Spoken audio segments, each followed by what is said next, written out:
watching Gov's Radio. This is where you go if you want to see something or if you want to hear something funny. Coming up in just a couple minutes. This is a joke I told. What? I'm not on Gov Radio? Call the police. Call my agent. Hi, I'm Danny Bond.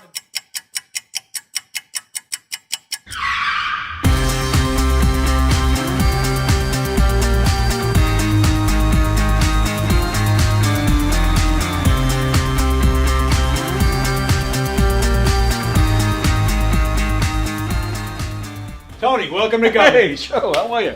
I gotta pat you down though, pal. Oh, yeah? Yeah. All right. Got anything on you? Anything I should know? I got nothing. Anything weird going on? What? Alright, you go in, Tony. Good. Thanks, Joe. Appreciate it. Thanks.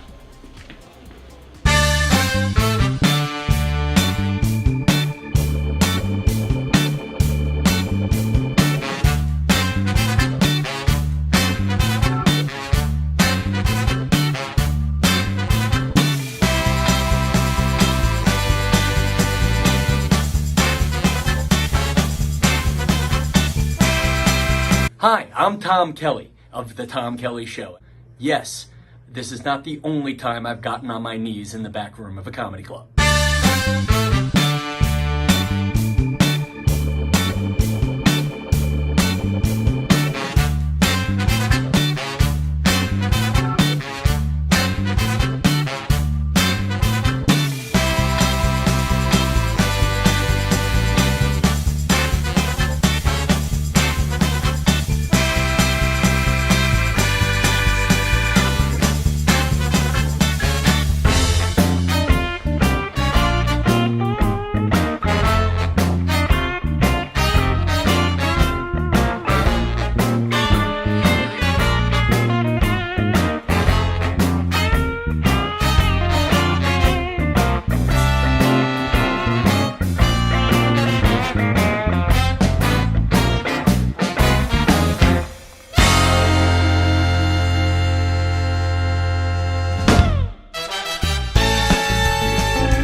The Knockem Dead Comedy Radio Show is also brought to you by Two Eagles Auto Body. For more than 25 years, Two Eagles Auto Body has been the leader in auto body repairs and customer satisfaction on Long Island. Two Eagles Auto Body handles every type of auto repair from custom applications and restorations to repairs involving insurance claims. Give Two Eagles Auto Body a call and please ask for John Rossi at 516-328-2527. That's 516-328-2527.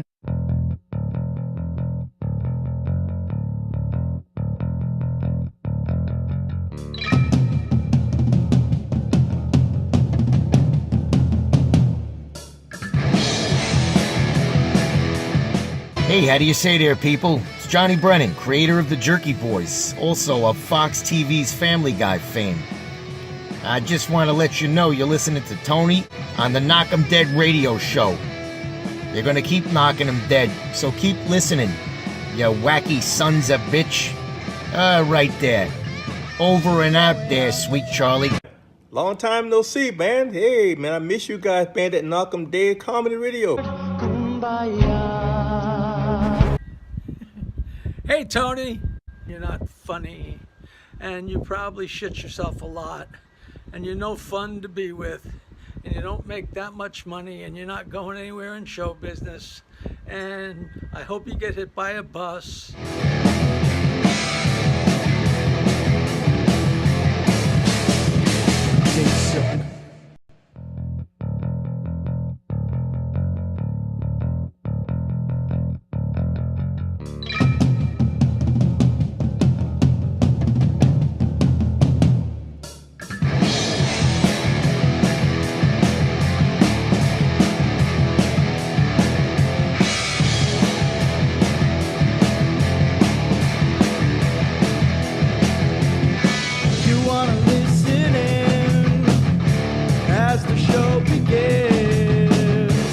telling all your friends the party never ends. Knock 'em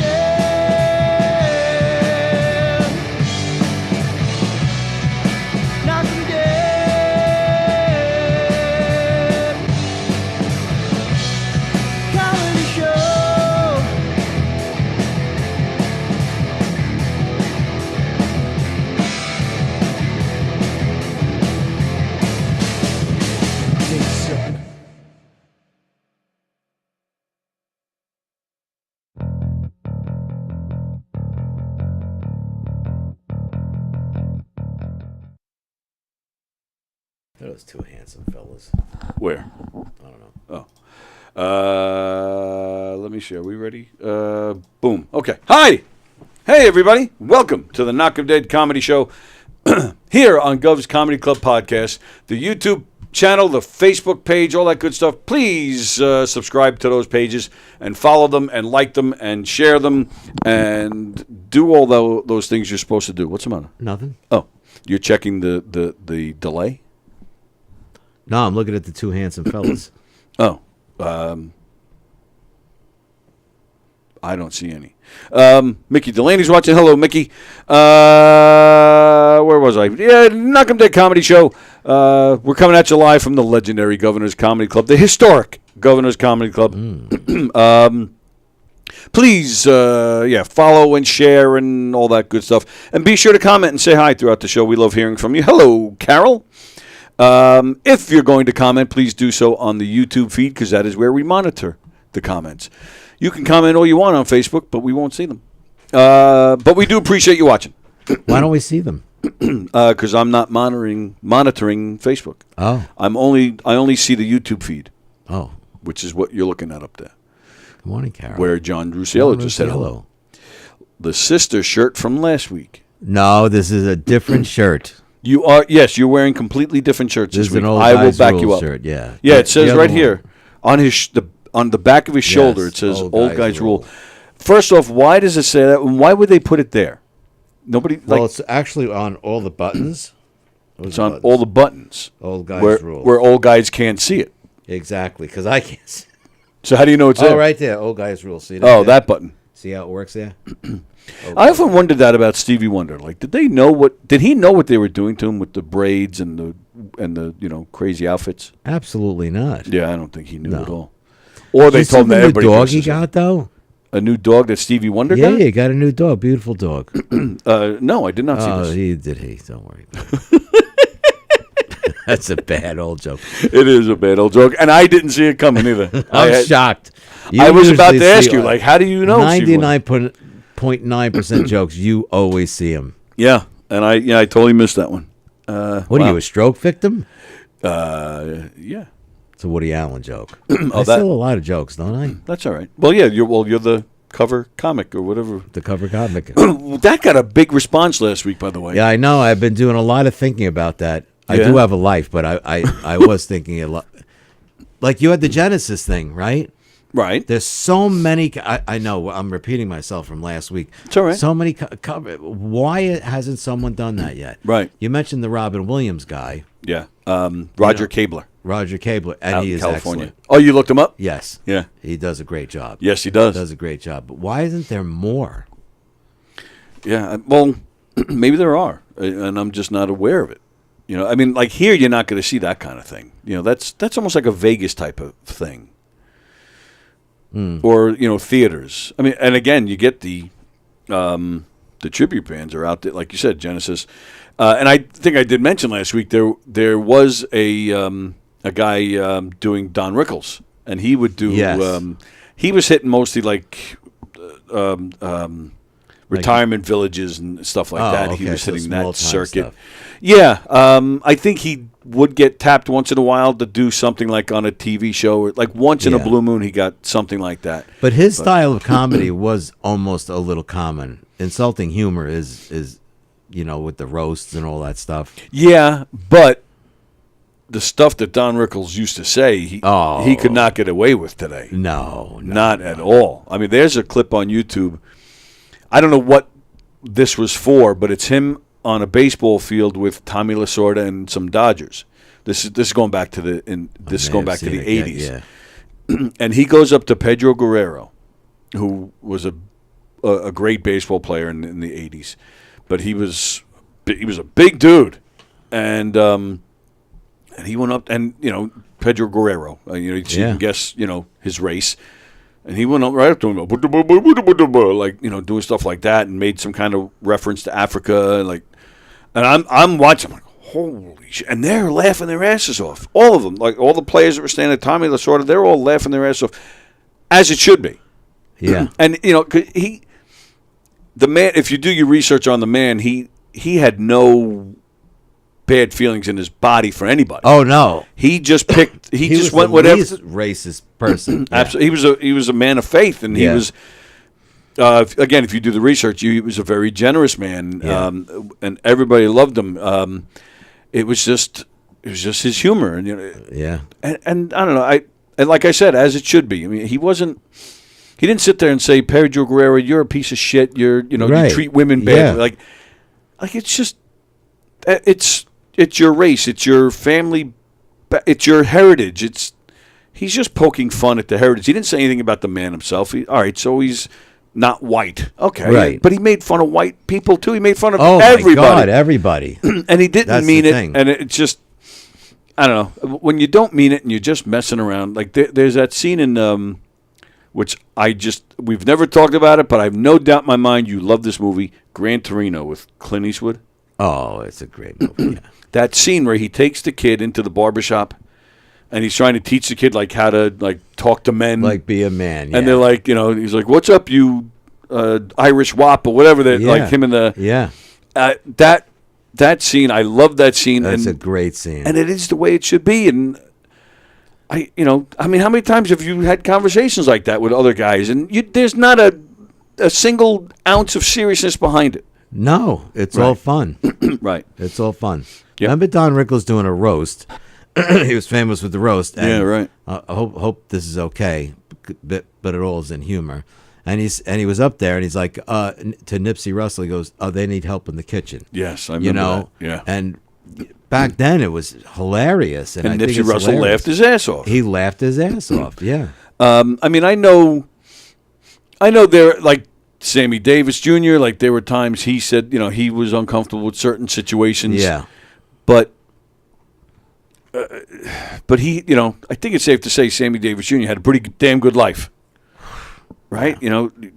Women and drugs and partying and entertaining and fame. And does Stevie wonder what a piano looks like? Talking about Genesis cover bands in the Knockem Dead Comedy Studio. Oh, the Knockem Dead Studio. Oh, wow. Yeah, he said that one the other day, and it didn't work then. No. They're playing tomorrow night. If you'd like to go see Seconds Out, a tribute to the music of Genesis, they're playing tomorrow night at the Warehouse in Amityville. We had a good time with them the other day. I had some kid in here yesterday, Anthony Cassese. He's an up-and-coming comedian.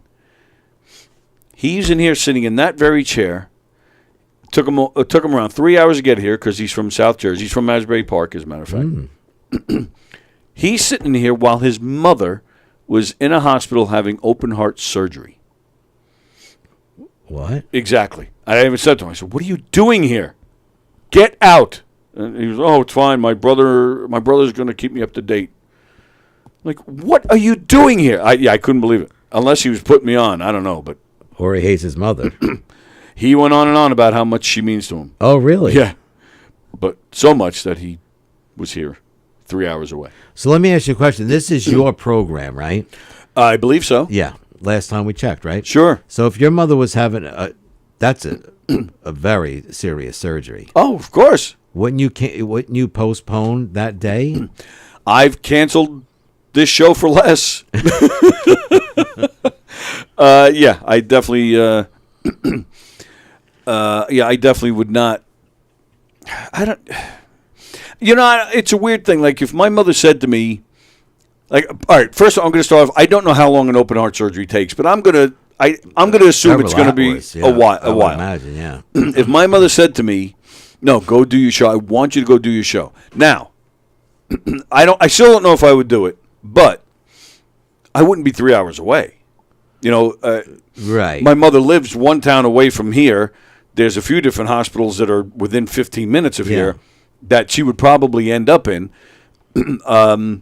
So if she was insistent that I do it, I would definitely consider it. There's no way in hell I'd be 3 hours away. Well, if something went sideways, you're 3 hours away. Right. You're missing Right. And then dealing with that anxiety, when and I hope I'm not speaking out of turn, but when Don Sill you guys remember a few years ago, his brother had passed away, and it was a sudden thing. He wasn't even sick. He just he collapsed. And Don was visiting some of his. He has kids. Don has 18 kids. Oh, and half of them live in busy guy. Yeah. Oh, a very busy guy. Well, no, he has 5 kids, and at the time, at least 2 of them were in North Carolina, maybe 3 at the time. Now I think it's 4 out of 5 are down there. Anyway, he was down in North Carolina visiting his kids when he got the call. Hey, your brother just died. Yeah. I think he had just gotten there, or he He drove or flew? He drove. Wow. And he had either just gotten there or he was like 90% there but didn't even see the kids yet. Like there was something like that. He had just gotten it. It was just something like that. And he got the call. He turned right around and he's driving all through the night to get back. And I just can't imagine like that feeling. Like, and again, it's not like his brother was ill where you think, or maybe this is coming. Like this was as sudden as it gets. Yeah. It was all that day. His name was Greg. Greg wasn't feeling good. He was having trouble breathing, and then as the day went on, it just got worse. And next thing you know, he's dead. So it wasn't like. So that you had no way of knowing anything. So, and then to drive, from North Carolina, like Which all is that gotta way, be an 8 to 10 hour drive. Yeah, me and Don went to actually about a year. Yeah, this time last year we went to North Carolina, and I drove the whole way, and it was. I think it was 10. I think we did 10 both ways. But, anything like you can have a family emergency like that, like 20 minutes is an eternity and the craziness, like the mindset of, having to get to where you're going. I remember when Sammy was my daughter when she turned 1. We were having a family at the house, her first birthday. And I was down in my basement, cleaning the basement. Lisa was upstairs cleaning the kitchen. My mother and my brother were there, too. And it was just, unfortunately, one of those moments where we were all just doing stuff to get ready for the party, and nobody was keeping an eye on Sammy, and she fell down the basement stairs. I mean, I don't even remember. I was on the opposite side of the basement from where the stairs are. I don't even remember going from where I was to the stairs to pick her up. Like I can't even imagine driving 10 hours or in yesterday's case 3 hours, God forbid something went wrong. Like and you know what? I don't mean to go off on this kid. He was a nice kid. We had a good show, but to each their own. He said that. His mother insisted that he goes with his plans and do it, but I wouldn't have done it. I wouldn't have done it. No. I have a funny story about something like that, if you don't mind. Why would I mind? Oh, about 10 years ago, Mother's Day, my father calls me up. He goes, I'm very sorry to tell you, your mother had a stroke. She's in Stony Brook Hospital. So I was living in West Islip at the time. So the whole time, and my relationship with my mother, it wasn't the greatest. But I remember, like it was yesterday, driving there. You said where? Stony Brook? Stony Brook from West Islip. So it was about a half hour? 30-minute, 40-minute drive. Yeah. The whole time there, in a panic. Yeah. In a panic. I don't know what's going on. Crying a little bit. And go to the parking garage, go out there. And needless to say, my mother is standing in the front of the building smoking. Oh, jeez. With my Aunt Marie and my cousin Kathy. Wow. I have an Aunt Marie and a cousin Kathy. I'm sorry? I'm not. Can I finish my Please. Oh. Why'd you stop? So now I'm hyper vigilant. I'm like, what the F are you? What's going on?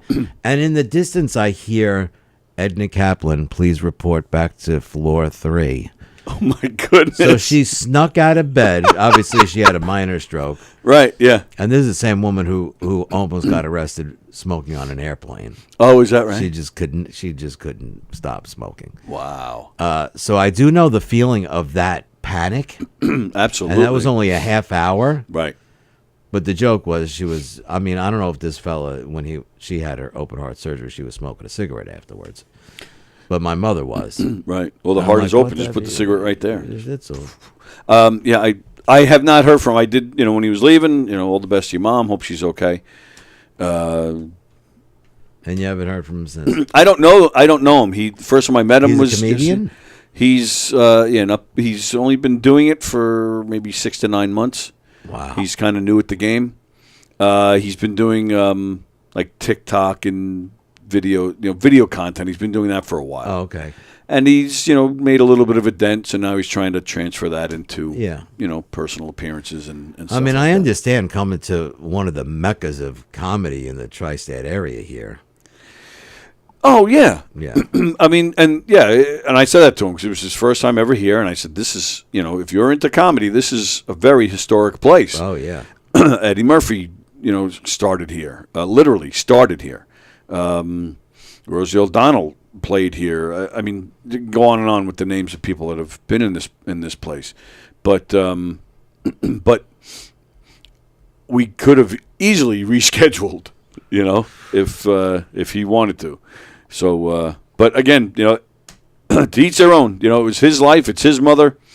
Had nothing to do with me, and I don't mean to be disrespectful that way, but knock yourself out. I just assumed the kid yesterday was doing what Italians do, says Andy Plagianos. Which is what? Oh, and then John wrote, "What does that mean?" Yeah, what does that mean? To get to the studio yesterday, your guests had to get off at exit A1C. A1C. That's funny. Can you imagine what Don would do if he saw Kaplan? Huh? Can you imagine what Don would do if he saw Kaplan?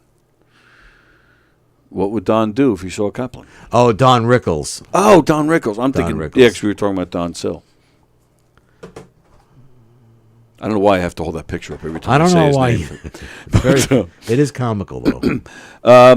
Yeah, Andy. Yeah, none of us know what that means. And you say Stony Brook, where your mother was. That's where Andy, like, he lives very close to Stony Brook, which is where nobody goes. It's like it's so hard to get there. No matter where you are on Long Island, Stony Brook is hard to get to, and it's like a half hour away from everything, which is why we put Andy there. He kept referencing being Italian and all about his mother. Oh, okay. Yeah, I mean, he was. This kid went on and on about how his mother has supported him in his career and has been there. Are you having a stroke? Yeah.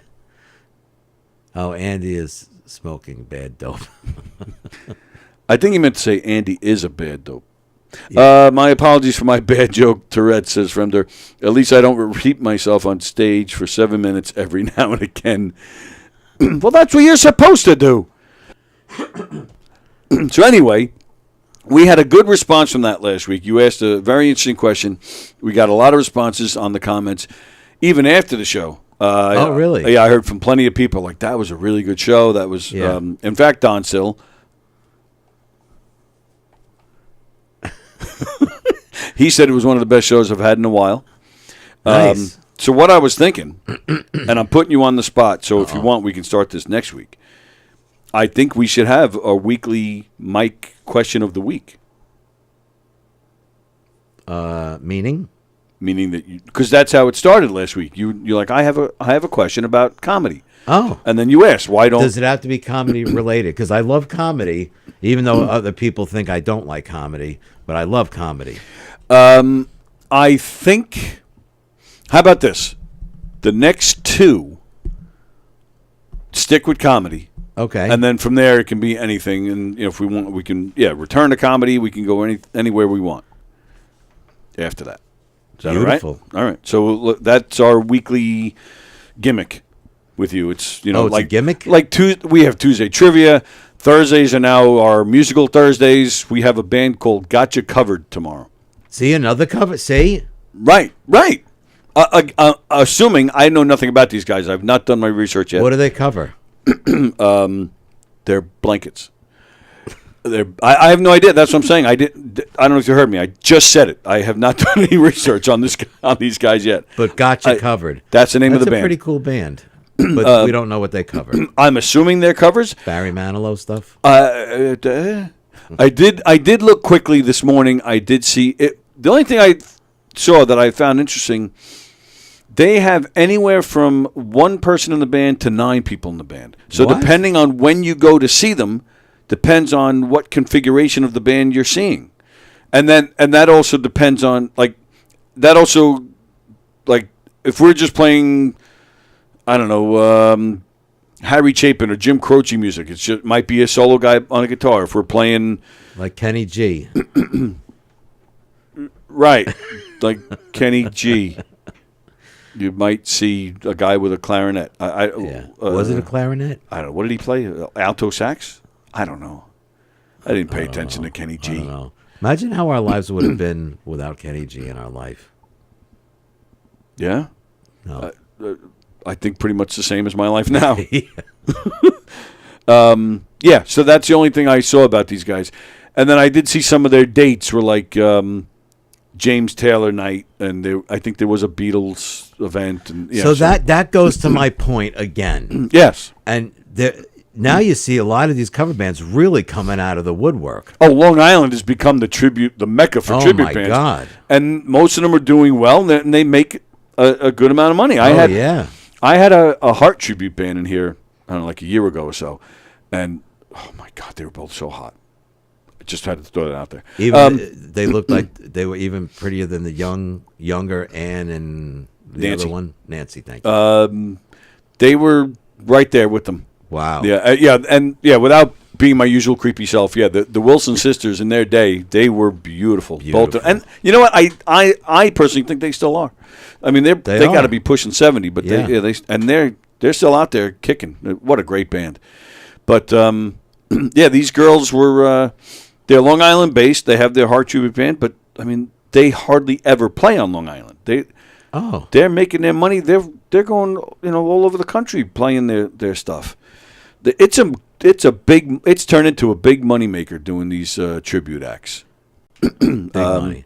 Big Shot. Does Mike Del Judas only do the tri-state area because Billy Joel is so popular here? He's world famous. I yes, understand. And he used to, for that reason. And in fact, he's like one of the godfathers of tribute bands because he was one. Because he's been doing it for like 20, 30 years at this point. Yeah, a long time. So he was one of the first ones to kind of do that. And he was very smart about it, too. Right from the get-go, he was getting guys that used to play with Billy or guys that do play with Billy, and and he would have them join him. So that was a nice marketing tool. He's gotten, and look where it got him. I mean, he's now in Billy Joel's band. Yeah.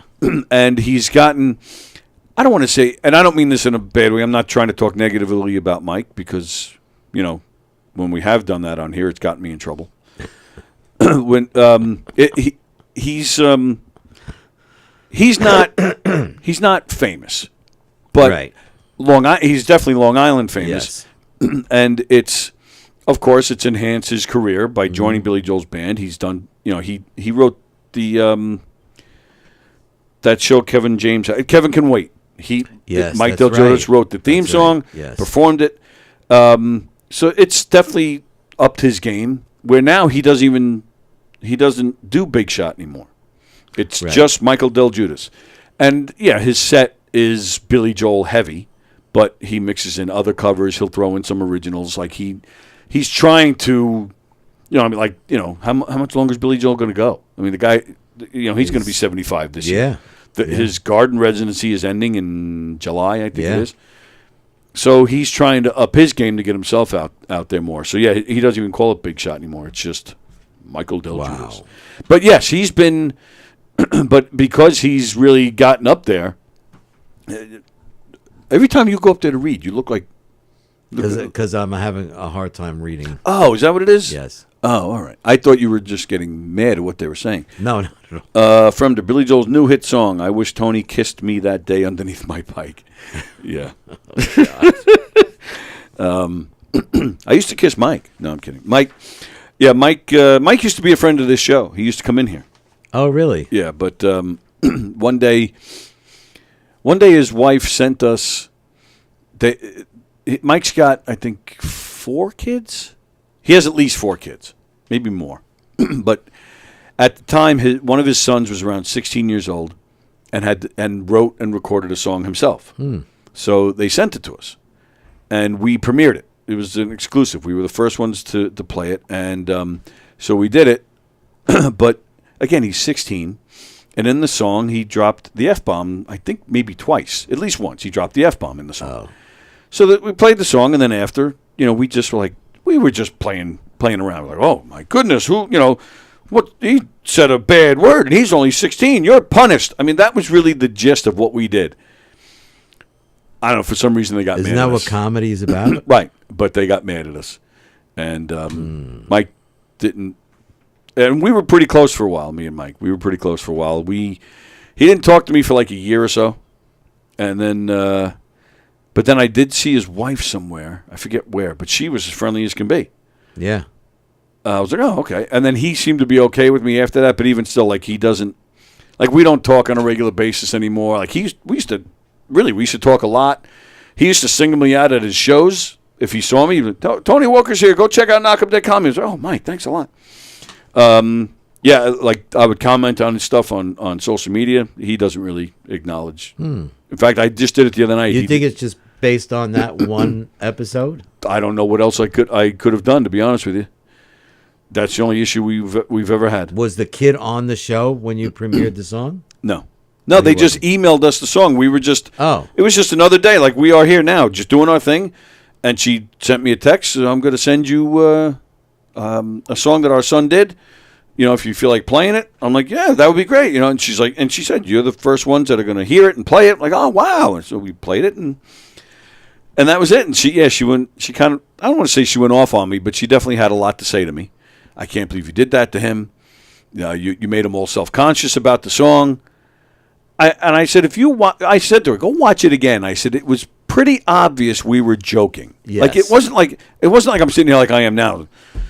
Like this kid yesterday. Do you believe he, came 3 hours? Right. Like, yeah. I kind of not joking on that. Like, I'm shocked he did that. Yeah. No judgment. If he felt he had his mother's blessing, if he felt he could get away with it and it was the right thing to do, that's your business with you and your mom. Yeah. I wouldn't have done it, but so I'm not bad-mouthing him, but yeah, I am seriously having a discussion with you about it, and I'm saying I wouldn't do it. This kid's song, however, we were just like, young man, how, our virgin ears, how dare you? You're punished. We can't believe you did that. And we were laughing. Like, yeah. And I said that to her. I said, this was pretty they do obvious. understand this is a comedic radio program. Right. And we also said during that time that the kid sounded great. He's got talent. That the song was pretty good. So all that was in there. And I said to her, I said, do you hear us, praising it as well? Yeah. Yeah, they didn't. So it was a good year that that he wasn't talking to me, and then and I don't want to say I was like, fuck him, but there was a part of me that was like, all right, well, I guess I won't go see you for a while. Yeah. And then even after that, like, because he used to, if he saw me at a show, we would he would constantly make eye contact with me, and we'd make a face if we saw something weird going on, and we had like a little. Yeah. Again, we were really close for a while, and a great guy, had a lot of laughs, he's had health issues, and he's had, I mean, we all have things in our lives, but we would talk about our shit, and we were close, and I was floored by that. But yeah, they to this day haven't watched the show again, and when I have gone to see him since, like, he'll give me a smile, but then he won't look at me again the rest of the night. So not that he has to, and not that I'm expecting it or feeling like I'm deserving of that. But one time, but it's just the fact that he doesn't do it speaks volumes. And how long ago did that happen? Oh boy! Well, we've been doing this show for 6 years, so it's got to be at least 5 years ago, at least. I don't even think I've seen him. I don't even know if I've seen Mike live since, one of his own shows. I've seen Billy a few times, but I don't think I've seen him doing one of his own shows. Shit, that's probably got to be. Trying to think if COVID. I saw Mike. He did a few later that year when things were slowly starting to open up, but the governor wasn't letting any musical acts do anything, and this place was shut down for 14 months.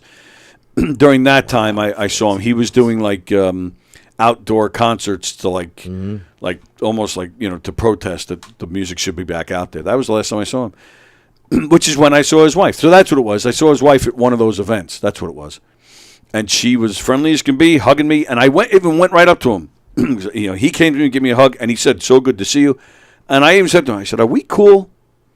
"Oh, totally cool, man. I love you, brother." But yeah, it's still. The other night he went live on Facebook, and people are commenting. He's sitting there reading the comments. So I said, let me say hi. I just wrote, "Hey, Michael." He read the comment before mine. He read the comment after mine. So I was like, okay, and off I went. I'm like, I'm not sitting here for this. Wow. Yeah, I mean, not that I have any like it matters if I'm not watching Mike Del Giudice. He had 1,100 other people watching him right at the time, while I have 9, and one of those are me. So, Plajanos, whenever Mike D would do She's Got Away, he would make Tony feel like he was the only girl in the venue. All gone now. It's a shame. That's right, Andrew. That's right. That's exactly what happened. It also helps when you read my comments not sounding like a caveman that just learned the alphabet.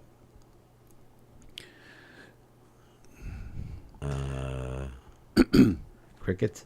Oh, John Rusciello tells you, put your glasses on. You vain fuck, he says. I don't have distance glasses. But you apparently need them. I do. So why don't you have them? I don't know. Oh, all right. So what I've done, and it's... Yes, sir. And it's up to you, because in case... Oh, my wife is texting me with stuff I should be doing this afternoon. My honey-do list. Oh, nice. I feel like writing back. Don't you know I have a show, woman? You wait till I'm done. I don't think she's ever watched a show. You better remember one thing. A kiss is just a kiss? No. When you go home, you got to say, just remember one thing. Yeah. I am the king of my castle. You are just a mere peasant girl to do my bidding. Did that work out? Did you say that to Trish when she moved in? I've been married 3 times, so apparently it didn't work. Apparently works, yeah. I had a. Were you here? No, you weren't here with Mr. Pop and Twist. Mr. Pop and Twist was I in here a beg few your weeks ago. pardon? Mr. Pop and Twist. He's a balloon. I told you about him. I think I told you about him. No. No? No. He's There's a lot of jokes about Mr. Well, Pop true. and Twist. He makes balloons. He's like the balloon twister. Animals? Yeah. But no, it's not just like a balloon animal that's like 2 balloons. This guy does like human size Spider-Man, hanging from a web. He's big into wrestling, so he makes a lot of life-size wrestling balloon. Oh, it's really, if look up Mr. Pop and Twist. This guy's work is amazing. But he's a friend and he's a good guy, so he comes in here. Yeah. He's been part of our family pretty much from day one. And he's the nicest guy in the world. In fact, I wouldn't be surprised if you guys have crossed paths, because he does some local theater sometimes. Oh, he does? His real name is Derek Muterspaw. That's his real name. Muterspaw? Muterspaw. Spaw. Yeah. Wow. So, yeah, Mr. Pop and Twist. And he was in there 2 weeks ago, and I forget what we were doing. We were picking on him about something, and we were saying, we were talking about, either, gathering things or collecting things, and he's like, well, yeah, Tony collects wives. And I thought, we were all cracking up. We were cracking up. Yeah, you're 3 times. I'm, 2 on paper. 2.5. Yeah, but yeah, Sally and I were together for 10 years, so that counts. 10 years? Oh yeah, we were together for 10 years. Yeah. So that counts as a marriage. Yeah. So I guess I am 3 as well, because now I'm back with 2. In fact, Mike Del Giudice, same thing. He's been married, I think, 4 times, and he's now beat. And now he's back with number 2 or 3. I forget which one she is. Christine. Yeah. You couldn't decide which one. 1, 2, 3. It must be kind of nice, though, right? Right. Have a choice. Yeah, to have 4 women, you can just keep juggling around like that. No, I would choose none. I'm joking. Yes, we're joking. And no, I would never tell Lisa that I am the king of the castle. No. She would kick my ass. That's the thing with the wives that I've had. They're I'm scared of all of them. They would totally kick my ass, no doubt. Especially Sally. Sally would actually murder and bury me. Wow. Oh yeah, I think she may have done that already to certain people. Yeah, she might have them buried somewhere. Wow. Yeah, she's a ninja. And what's odd is I was never afraid. Well, no, I was terrified of the first three.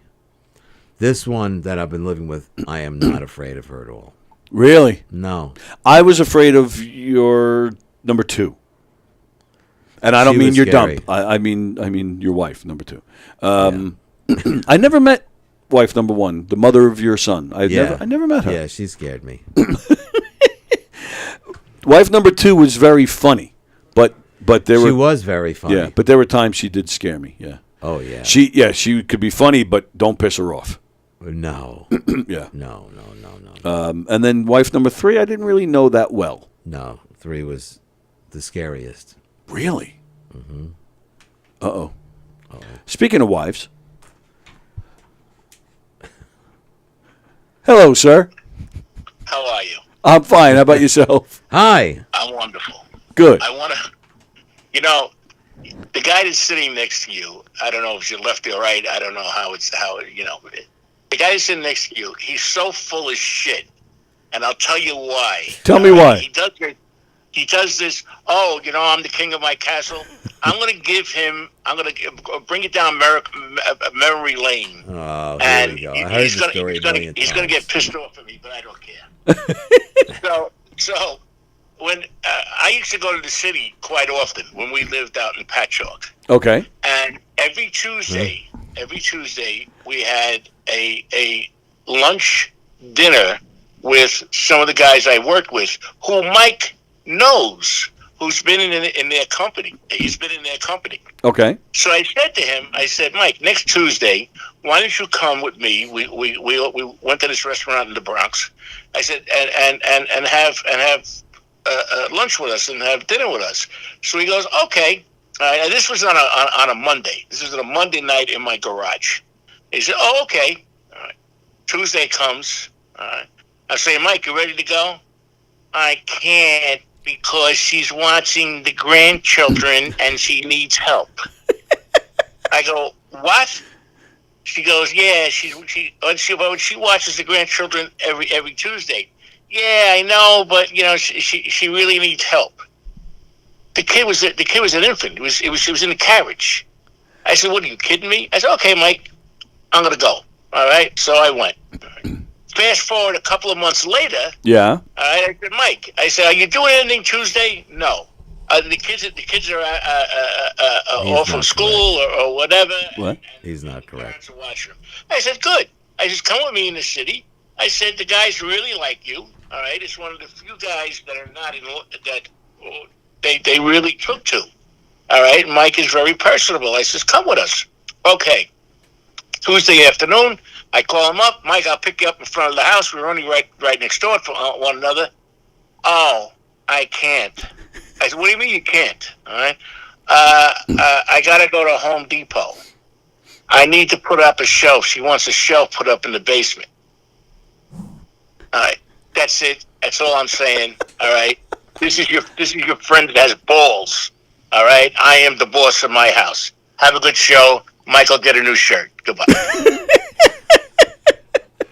All right, before you say anything, first off, John, if you're still watching, which you probably are, Mike said that story was incorrect, which we're going to get to in a second. Yeah.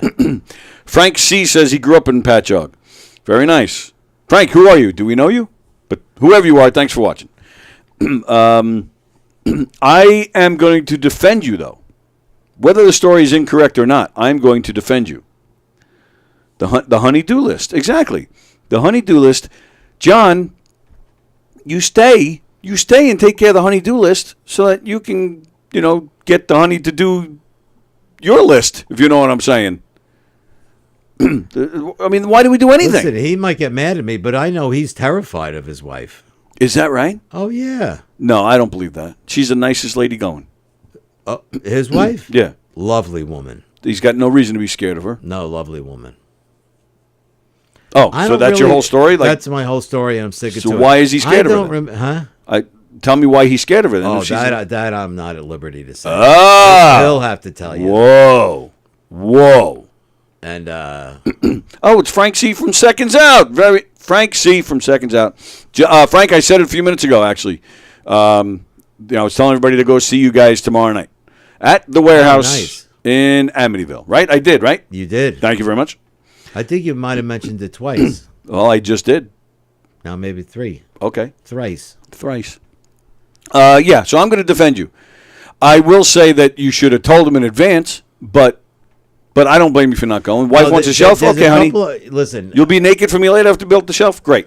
Listen, I don't really go against him because he does actually have a genius mind, but he is a little incorrect. His holes do have a little inconsistencies. He said there was only an infant. There was 2 children to be watched. That does change things a little bit. It does change.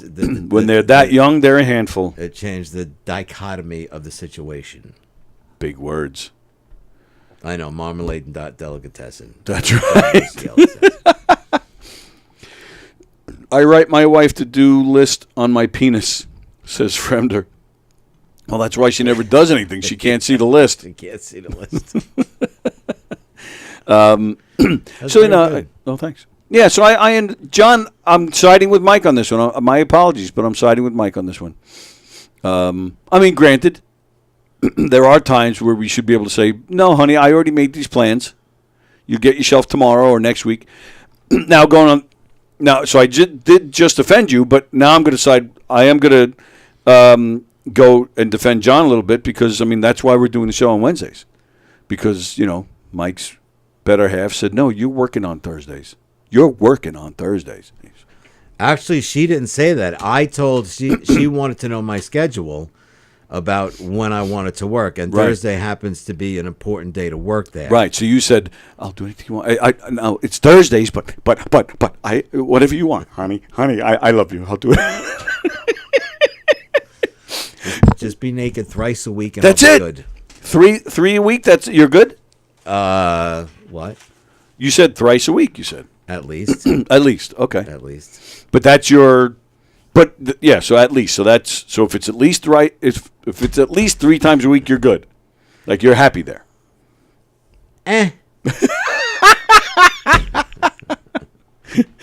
That's great. All right. So we're not kids anymore. Which is why we should probably leave it at 3 because we'll probably have heart attacks. Yeah. If it's more. Yeah. So this is what I did. Frank C. Honey, I'm going to head out and listen to a friend's band. My wife actually has a dentist appointment tomorrow night. Oh. So she's like, yeah, if you want to, go out, go right ahead. So I might just do that. But I'm in a little bit of a conundrum. Speaking of Billy Joel bands and stuff, my good friend David Clark, who has a Billy Joel band, is playing my father's place in Roslyn tomorrow night. David is from Long Island, but he doesn't play Long Island that often, and he doesn't live here anymore. So I'm like, man, I haven't seen David in a while. Should I go see him? I have never seen this Genesis band, Seconds Out. And they were just here the other day. I would love to support. So I'm like, shit, which one am I going to go to? But now these guys, the Genesis band, they have more dates in the fall on Long Island. Oh, they do.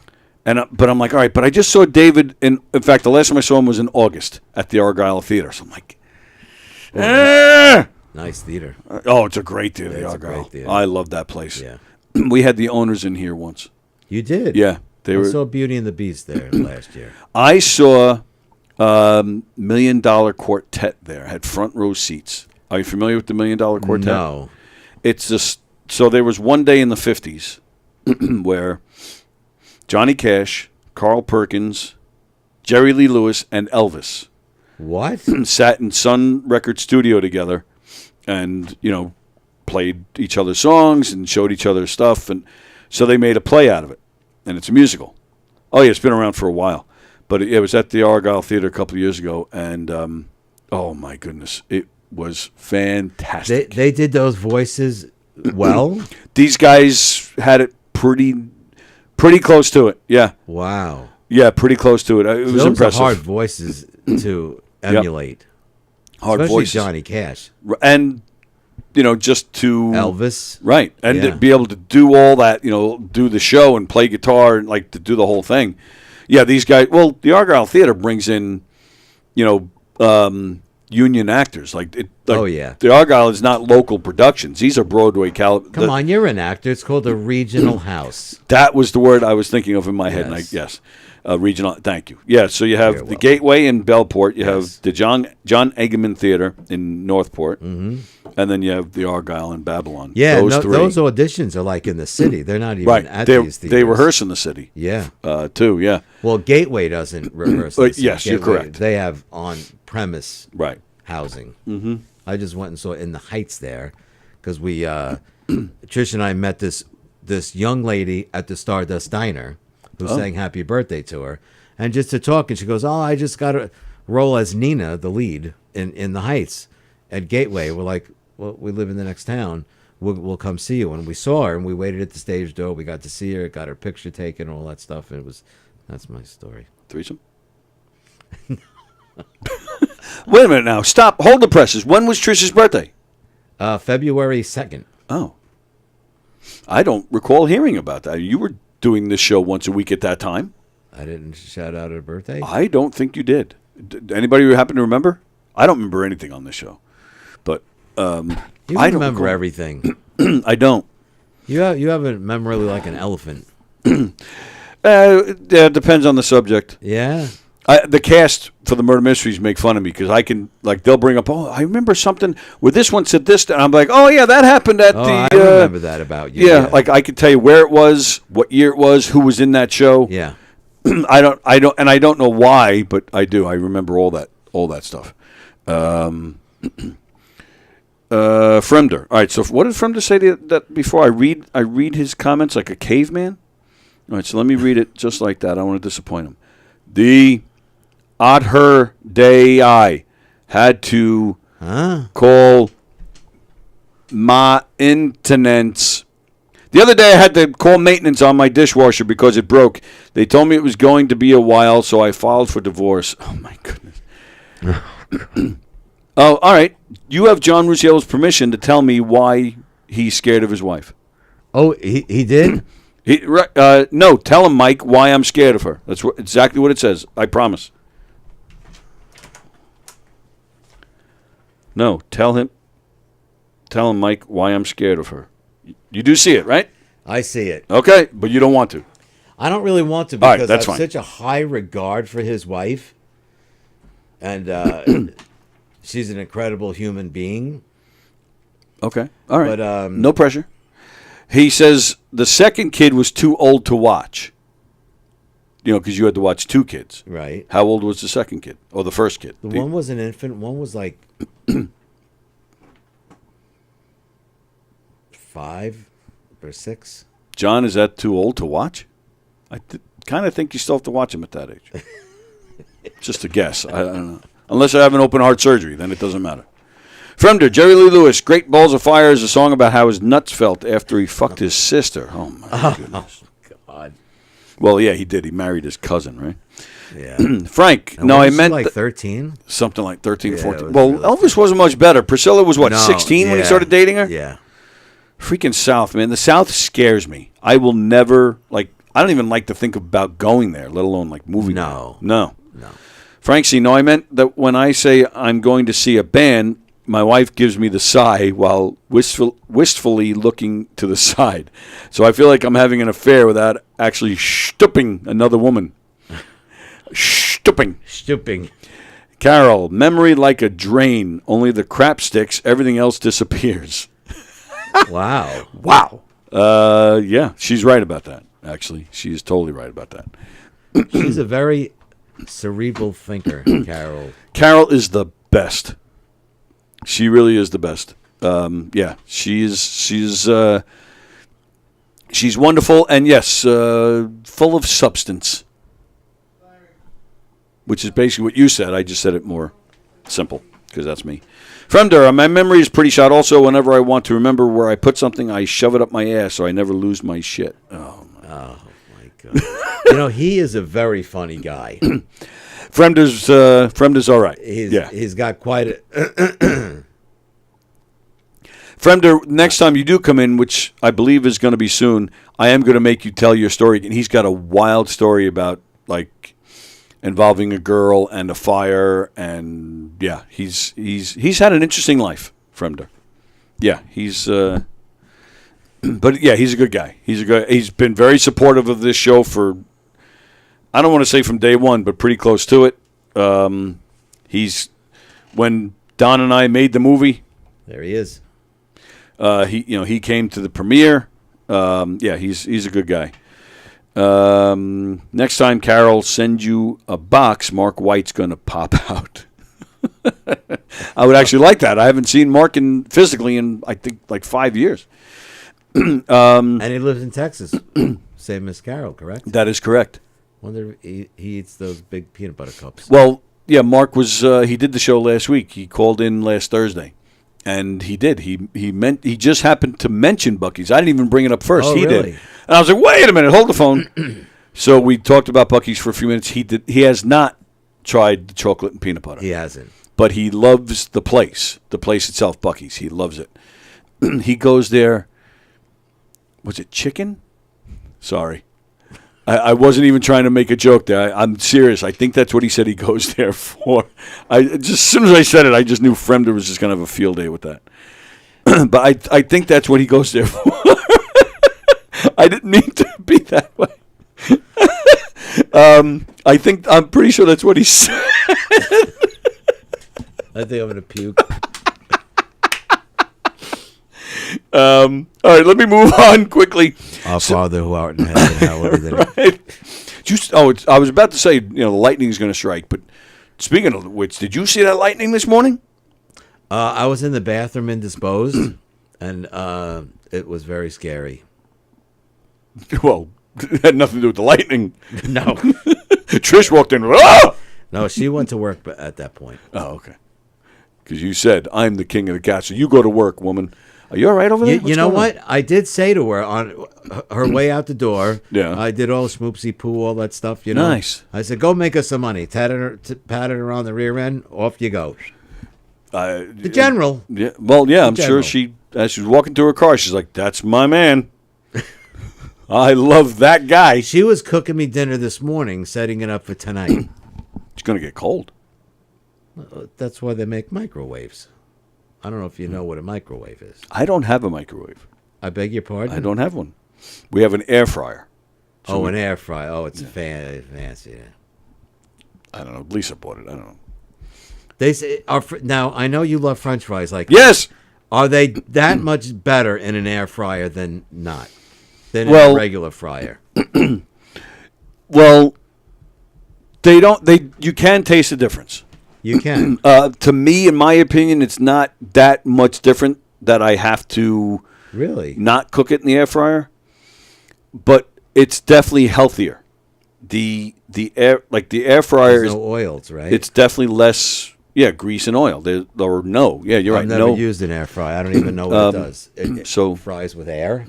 I guess. Yeah. There's like no. Yeah, I guess so. You're not pouring anything in there. I'm sorry. What? You're really not helping me out. I'm sorry. There's no info here. There's no useful knowledge going on here. Hello, Jeff Bosey. Jeff Bosey. Oh, is that what it was? Carol, I think you're right.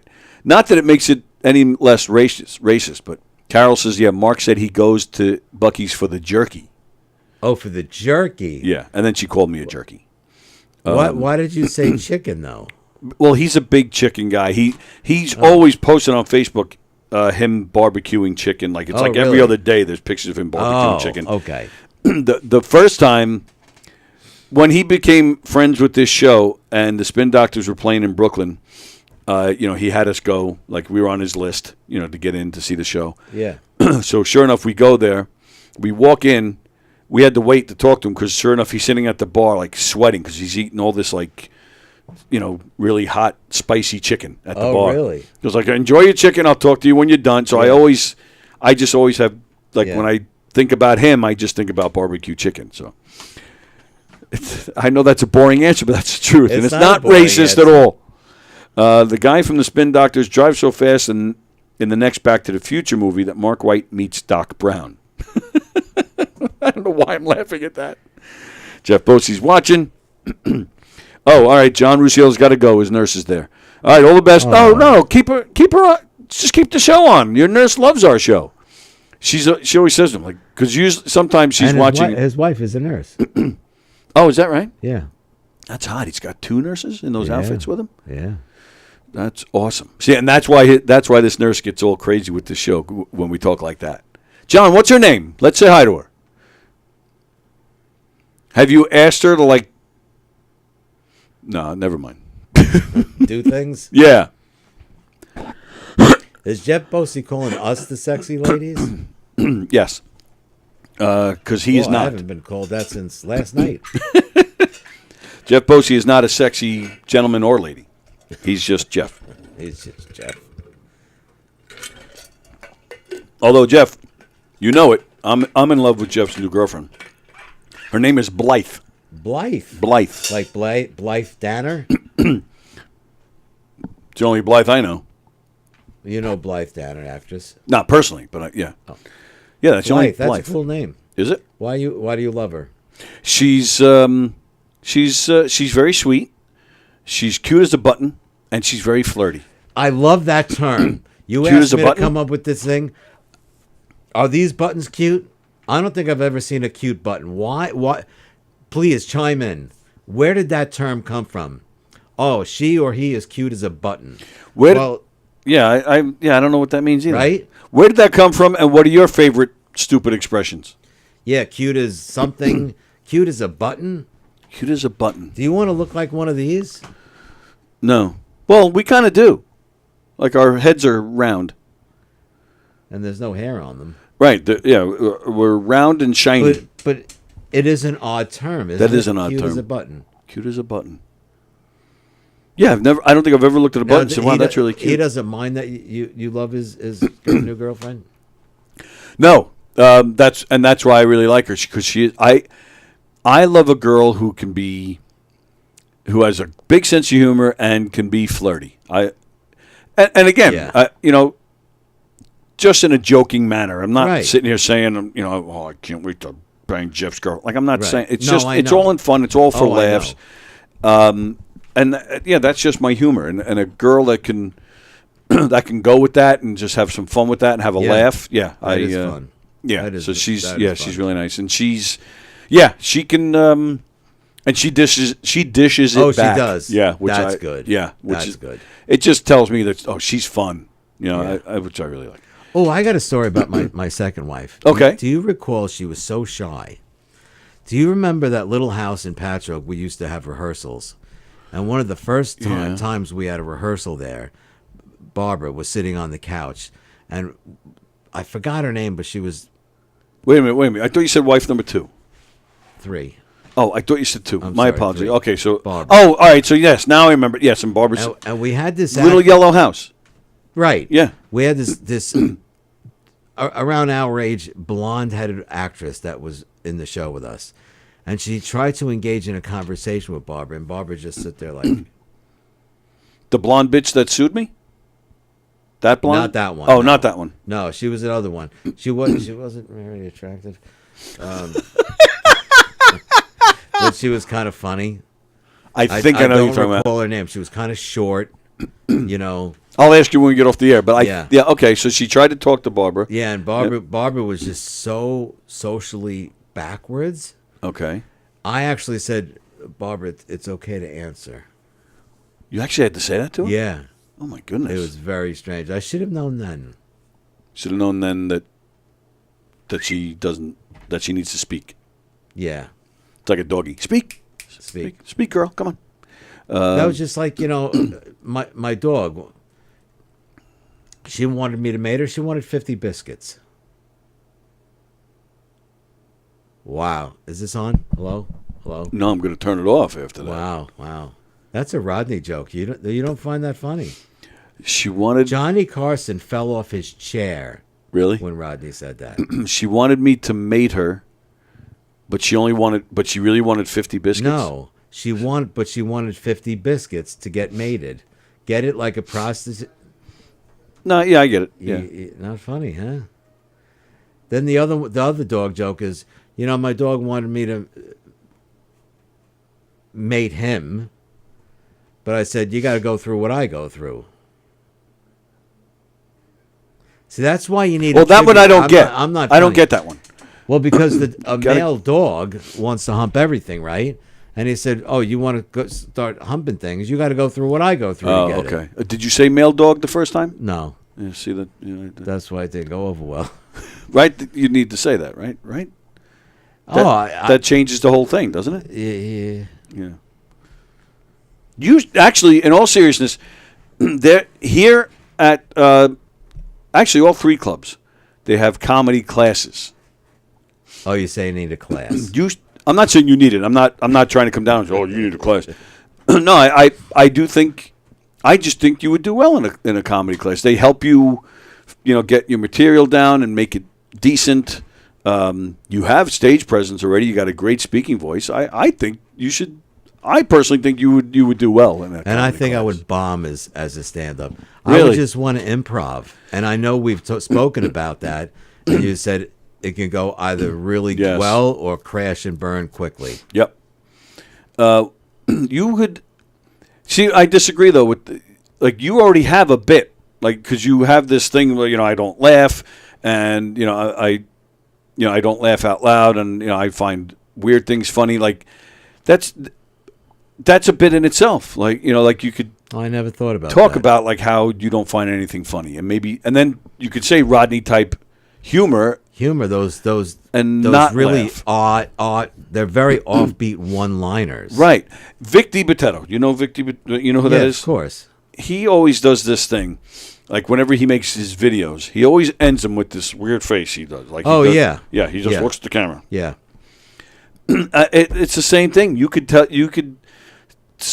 do some self-deprecating humor and then, with each, you're holding your mic with each line could just be like a sad face.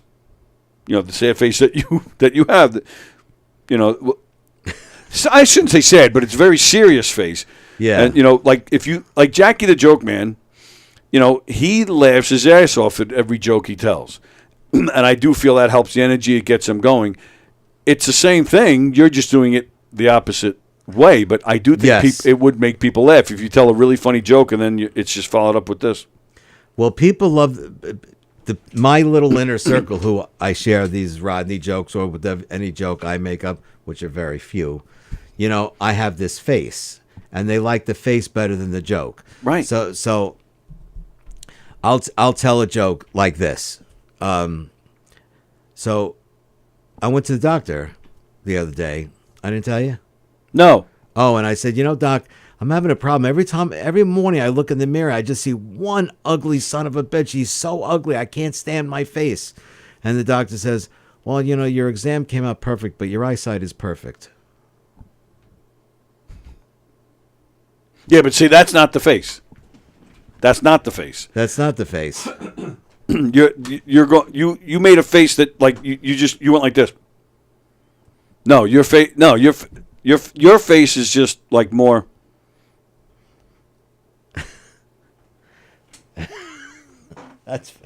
That's usually what you do. Yes.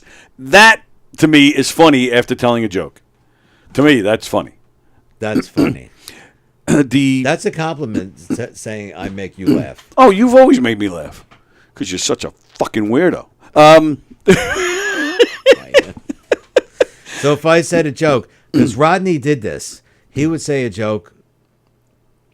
Did I tell you the joke? I'm a bad drink. I'm a really bad drinker, Tony. I tie one on. I get really drunk.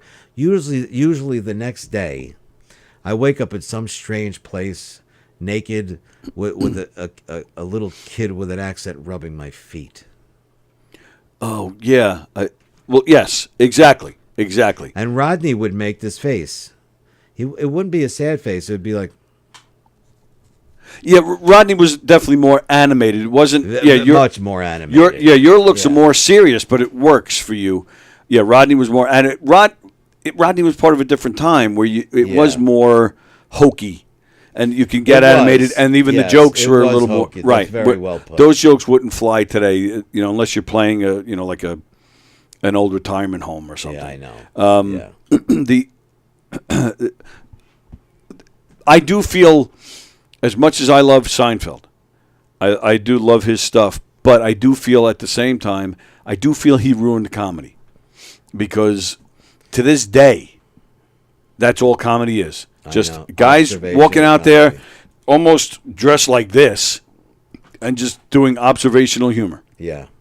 You don't see characters anymore. No, I agree. You don't see a lot of guys with guitars anymore. Like you don't see prop comics as much. Like it's become all and it was all happy stuff. Yeah. Right?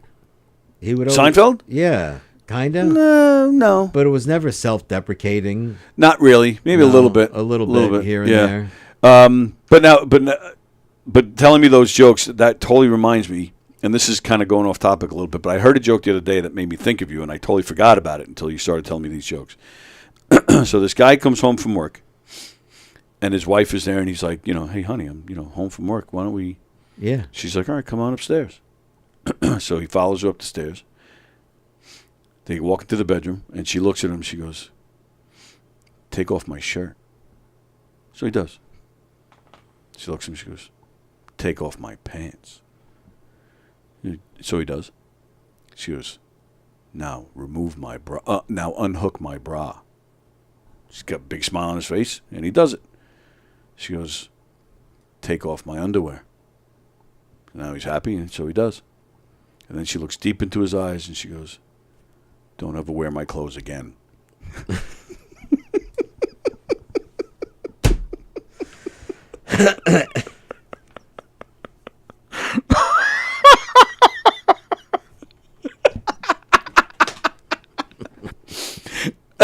That is a pretty good joke. It's such an old joke, and it's so hacky, but it just cracked me up. You guys look like the potatoes that McDonald's makes their fries with. Who wrote that? Fremder wrote that. Andy Pajanos, in this case, a button does not mean a button, rather a young flower. What? What is that?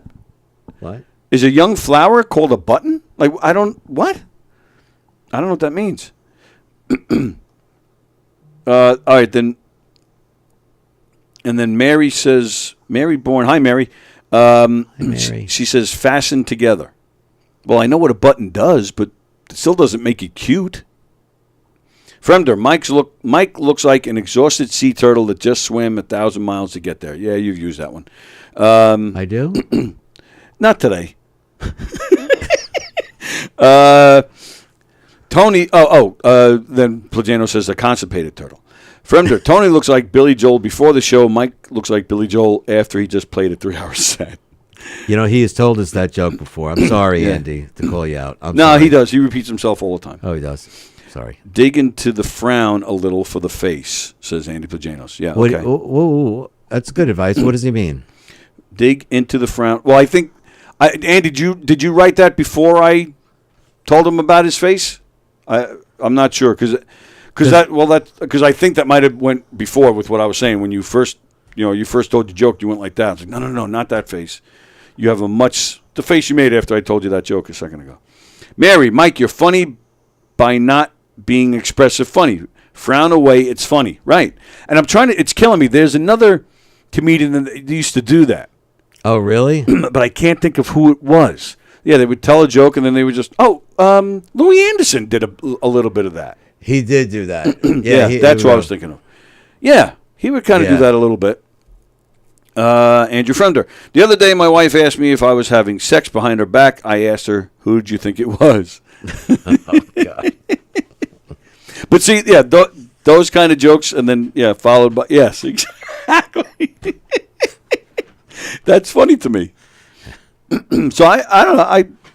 I can see you doing stand. I'll tell you, because we have similar backgrounds when it comes to performing. Yeah. It was, when it comes to, performance, that was the scariest thing I've ever done. I'm still not 100% comfortable out there. Doing stand-up. Oh, stand-up? Yeah. Oh, yeah. I'm still not 100% out there. I can go out there doing a murder mystery. I mean, I am so in my zone. I mean, it's been people to fall back on. Well, but it's been almost 30 years. Yeah, you've been doing it a long time. So I am completely in my zone. I feel completely at home. I just feel like it's my room. when I do a murder mystery. But yeah, and I'm constantly looking, like, and I've had cast members say that too, like, how are you on top of things so much? Because I see what the other actors are doing, I see what's going on in the audience. Like, I catch, if there's a problem with the sound or if someone missed a line, like, I'm all over it. Where I've gotten better with the stand-up, but I'm still not like, I'm not that relaxed. Like, I wish I could be more in tune with the audience so that I could do some crowd work and say, what's with the face? Or I did do it the first time I ever did it. There was a guy sitting right on the front. His elbow was on the stage. I mean, he was right there.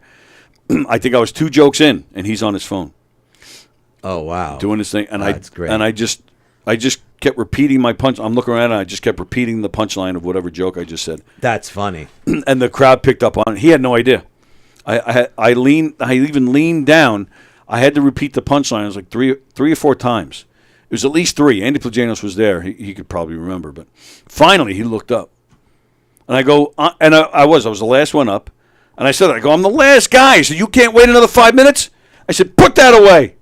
And he did. He totally, scrambled and put it away. And I was so proud of myself that I was able What to. Great improv, yeah. But I'm normally, when I'm doing stand-up, I'm still, I don't want to say panicked, but I'm still not relaxed enough that I can really see what is going on in the audience while I'm doing my material. Where murder mystery, I can do that. And I'm the opposite. Even though I love the murder mysteries, I love the improv, I'm so terrified of missing a line. No kidding, really? I'm so terrified of missing a line that I'd rather be up in front of an audience and improv something if I forget something. Absolutely, yeah. That's one thing I don't like with actors. A lot of them do get so concerned with missing a line that all they know a line, and then they know what their next line is, 8 lines down or 2 pages away. Yeah. That they lose the ability to ad-lib. Yes. If they think something's wrong, or if they think that it's their turn, they'll just say the next line that they have in the script. Yeah. And then the rest of the actors continue from that spot. Meanwhile, we just jump 2 pages. Exactly. That makes me berserk. I go nuts on that. Because that's happened in the murder mysteries. I'm like, and now I'm in my head. I'm like, fuck, we just missed this, we missed that, now I got to bring it back, and then somehow skip what we already did. Right. Like, it makes me crazy. I know I've done it. I'm sorry. No, you haven't done that. I don't think you have. Tonight, Fremder will be performing stand-up in his room in front of the mirror on his ceiling. Sorry about the joke stutter. When I was in the womb, I think she was using a vibrator. Oh, Fremder. Oh, wow. I fall into these weird habits where I don't read his comments in advance. Frank C., no matter how good or bad, I envy the balls you guys have to be up in front of people. Well, Frank, you do it too. You're up there playing Genesis music. Phil Collins was an incredible drummer. Not many drummers can, not many drummers are as good, but it's hard to even, just do it justice to, compared to him. Well, because he played the drums. He was lefty, right? Yeah. Yeah. Gifted guy. Oh, yeah, very talented guy. I meant to ask you that, Frank, the other day. I meant to ask you that the other day, how you learn the parts when he's he would play lefty drums. Yeah. Ringo Starr is lefty, but he plays a righty drum set. No. Yeah. Yeah, which is very weird to me. So he's ambidextrous, I would imagine. Or he just taught himself how I think he just taught himself how to play righty, yeah. I didn't know Ringo Starr was lefty. Yep. And that's why I saw him in an interview once where he said the song Come Together, if you listen to the drum, boom, boom, like he's not doing like a normal drummer, a right-handed drummer. Frank, help me out with this. Like, he'll do the intro and you go this way. He actually would come this way. And that's why the intro was like to drummers and musicians. They're like, oh, listen to that. That's so cool. That's so different. Because he would go this way. He was that gifted of a drummer. Oh, yeah. A lot of people, they think he's one of the best ever. Most people do, but many think he wasn't very special. But he's just not flashy. No, he wasn't flashy. No, but he's an incredible drummer. Incredible drummer. I don't care who you And are. he had a small kit, didn't he? Yes, he did. Yep. I watch videos through a mirror. Oh, that's interesting. Oh, wow. That's interesting. Ringo leads with his left on a righty kit. Right, that's exactly what I'm talking about. So he does things that you think are genius. It's really just the fact that he can't do it any other way because he's a lefty. So it works. Yeah. I watch videos. That's pretty cool. When you say you watch videos through a mirror, we are still talking about Phil Collins, right? So, all right. So this is what I've been trying to say for the past hour, but this point is too late. But I'll tell you anyway. So starting next week, you're going to have your weekly question of the week. Okay. I did bring some because I was like, depending on what we need to talk about today, depending on what we do, I brought questions with me. Oh. But I mean, there's only 10 minutes left, so I don't know. But I don't know if you want that. I don't know if I'll hold on to it. If this helps you at all, I don't know. May I? Of course, that's what I just said. Let's see. What did I? Oh, you know what? Oh, all right. So I have two stories that I just wanted to cover today with you, and then the rest can wait. Oh, yeah, of course. The rest can wait for another day. But you're more of a football guy than baseball, but you do watch baseball sometimes, right? Yeah, yes, I love baseball, but football is football's your thing. Yeah. Yesterday, I like all sports, but go ahead. I'm sorry. What'd you say? I love all sports. Oh, is that right? Yeah. Did you see what happened? Did you happen to see what happened at the Met game yesterday? No. All right. So, sometimes in a baseball game, so the batter's up, he swings at a ball, and then he comes around, and sometimes he'll hit, unfortunately, hits the catcher. Yes. Well, yesterday at the Met game, J.D. Martinez was up. They're playing in St. Louis.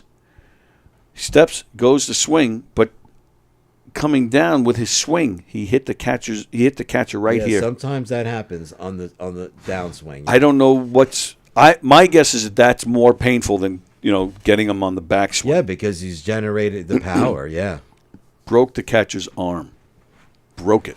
Wilson Contreras used to be with Chicago Cubs. Now he's with St. Louis for the past 2 or 3 years. He wasn't on the Mets, Contreras. It was a different Contreras. Oh, different. Yeah, this Wilson is the good one. Yeah, broke his arm. You hear it. You hear the bat hit, then you hear him go, ah!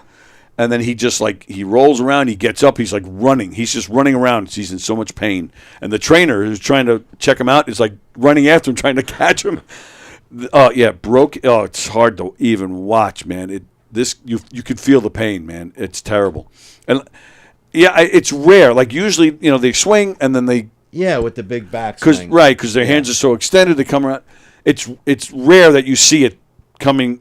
That you see them get hit that way. Now let me ask you a question. Sure. The catcher, was his arm out too far? It had to have been because he's just starting the swing. I mean, if he was too close, I would think he would have not been in the batter's box. I think it would have been noticed. But I know Martinez. He's a great. Yes, he is. He always stands with his right foot right on the line. Okay. In the back of the box, if you notice, yeah. I off the top of my head, I can't picture it, but I have no reason to doubt you. But that's my point, though. You're allowed to do that. Yeah. That's a legal stance. So his arm must have come out too far. It must have. So did they still call catcher's interference? Good question. They must have, because every time he was going to swing. Yeah. Yeah. They must have. Honestly, I don't even remember. So he got his arm broken, but J.D. Martinez got first base. Yeah. Wow. I guess I honestly don't remember, but he must have. Yeah, he must have. Yeah, and even that too, Jay. As soon as you hear the catcher go and then J.D. Martinez turns and he just goes like that. Yeah, I felt bad for him too, but oh my goodness, it was terrible. He has the personality of that pen, J.D. Martinez. Is that right? Yeah. Oh, I didn't know that. Well, the reason why I know him because he was on the Red Sox for so long, and I'm following the Yankees. Oh, right. Yeah, okay. He was kind of a dud. He would not be good on this show. So don't ask him. Who would be your dream guest? Bruce? Alive or dead? Both. Both? Give me one of each.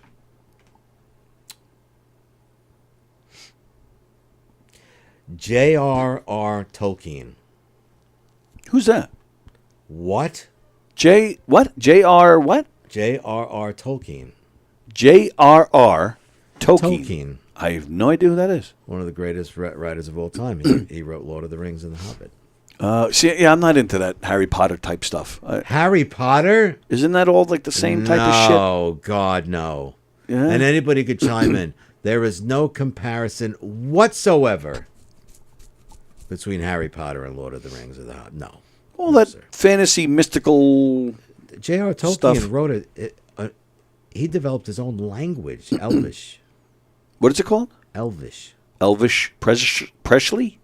Yeah, Elvish Presley.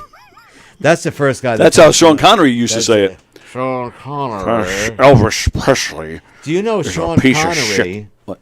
Yeah. turned down a Lord of the Rings part? I did not know that. Gandalf. Did you ever watch Lord of the Rings? No, that's what I'm saying. Harry Potter, Lord of the Rings, Game of Thrones. You have I've never seen not any of this lived. stuff. Really? No. Come on. The Lord of the Rings films, they're life changers. He turned down the lead, Gandalf, the big wizard in Lord of the Rings, because he didn't understand the story. Right. He didn't understand. I don't understand this shite. I don't under the shite. Leave me alone or I go die. Believe it or not, I would love to hang out with Rodney Dangerfield. Okay. That's a good one. Just for a little while. All right. So J.R.R. Tolkien and Rodney Dangerfield. Wow, what a what a difference. Yeah. How about you then? Wow. I would like to talk to the guy who developed the Hokas. See, now, in my mind, that's probably possible. I reach out to all sorts of is people. in California. It used to be in Europe. Now Oh, yeah? Now it's in Right, California. we get them on a Zoom. Let's do it. Let's see if we can get them. I mean, I've done that. I reach out to all sorts of levels of people. have. I mean, most of them on a higher level don't respond. Like I've tried Tom Hanks. I've tried Billy Crystal. He's high on my list. I would love to get Billy Crystal. Oh, yeah. But that's how I got Kevin Pollak. I mean, I just wrote to him on Instagram, and I was like, I did a double take when he responded. Not only didn't he respond, but he's like, yeah, sure, when do you want to do it? Holy shit. And we did. We Zoomed with Kevin Pollak. Yeah. Graham Nash, who was one of my favorites. Oh, I know. He didn't do it, but I had some correspondence with him. Sometimes just getting the correspondence, I'm like, holy shit, I can't believe. Paul Schaefer responded to me once, which I would love. A lot of people find him annoying, but I love Paul Schaefer. I would love to have him on here. There's a singer in England named Paul Carrick. Now, most people don't know his name, but they know his voice. How long has this been going on? Remember that song? How long has this been going on? That's him. Then he was with the band Squeeze for a short time. So I loved Squeeze. He's the lead singer on Tempted by the Fruit of Another. Wow. That's Paul Carrick. I saw Squeeze live in like 84. Yeah, they were a good band. He's also the guy Mike and the Mechanics, The Living Years, the song about the dead father. That's all Paul Carrick. So That's all the same guy. Has got quite a resume. Yes. And he's an interesting story because I want to say late 90s, early 2000s, he dropped his record labels, he dropped management, and he does it all himself. He manages himself. He puts out his own stuff independently, and he survives. He's still out there, putting out albums, touring. He does a lot of backup work, like he tours with Clapton a lot. But to me, that's an interesting story. And again, that's what Elio has done. Elio doesn't have a record. He has Rosa Records, which is his record label. Rosa Records. Named after his mother. Yeah. That's the... no, it's not. No, his mother's Mary. Whatever. So, that's... so I'm just... I think it's a cool story how this guy has managed to still be a recording artist just doing it himself. But, so he responded to me once. That's like impossible, isn't it? Yeah. But so I've reached out to big people. I've gotten some good response. Like I said, Paul Carrick, Bill Champlin, who used to be in the band Chicago. He responded and did the show. We had from The Sopranos, Robert Fernaro. He played Georgie. If you guys remember Georgie, he was the one when Christopher got made and they had that ceremony. It was him and Georgie got made. And then Georgie, towards the end of the show, was one who hung himself. They had that hard to watch scene where it was very graphic of him hanging. That was Robert Fernaro. He did our show. Yeah, I'm always just reaching out because you know they don't respond, or if they say no, they say no. But so yeah, maybe I'll try hookah guy. I'll have to find out who The what guy? Hookah guy. I said hookah. Okay. That's a totally different thing. Yes. Hookah. My dream guess, dead. Actually, is a tie between John Lennon and Jesus Christ. I would love to hear what Jesus has to say. Whoa. But yeah, John Lennon, of course. You know, it might be a three-way tie. Jesus Christ, John Lennon, and John Ritter. You know, I'll never Love forget John the Ritter. day you and I spoke on the phone and said, "Wow, I can't believe he died." And your reaction, I was like, "Wow, I didn't know you liked him that much." Oh yeah, love. He John was Ritter. a talented man. He could, in my opinion, could do anything. He was a funny man. Funny, but then you watch him. Serious in Sling Blade. Exactly, it's exactly what I was about to say. Yeah. And he had another TV show that didn't really last long. It was called Hooperman. Hooperman. Yeah, he was a cop, and it was like a dramedy. It was almost like real life type, but it was mostly drama if I remember it right.